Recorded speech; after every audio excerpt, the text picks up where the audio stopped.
നമസ്കാരം. KCB ഇപ്പോൾ പറയണത്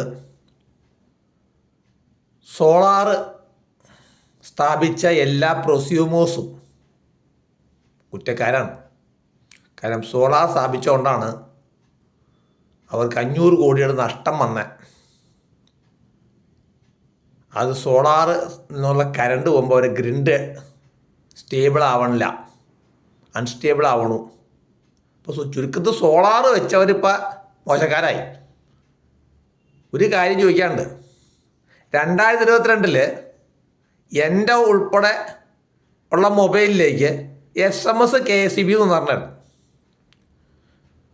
സൗര പ്രൊജക്റ്റ് എല്ലാവരും സോളാർ വയ്ക്കൂ, സോളാർ വയ്ക്കൂ, സോളാർ വയ്ക്കൂ.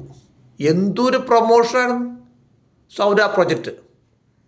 സബ്സിഡി വേഗം കിട്ടും, വെച്ചോളൂ എന്ന രീതിയിൽ പല രീതിയിലും അവരത് പ്രൊമോട്ട് ചെയ്തു, വിളിച്ചിരുന്നു. അതുപോലെ തന്നെ ഇതിനു മുമ്പ് കിരൺ, അതിന് മുമ്പ് കിരൺ. അപ്പോൾ ഇതൊക്കെ ഇവിടെ പ്രൊമോട്ട് ചെയ്താരാ? KCB അല്ലേ, കേരള സർക്കാരില്ലേ, കേന്ദ്ര സർക്കാരില്ലേ? ഈ മൂന്നും കൂടെ പ്രൊമോട്ട് ചെയ്ത സംഭവമാണിത്. ഇതൊക്കെ ഓരോന്നും ഇപ്പോൾ ഉള്ളത് കേന്ദ്ര സർക്കാർ.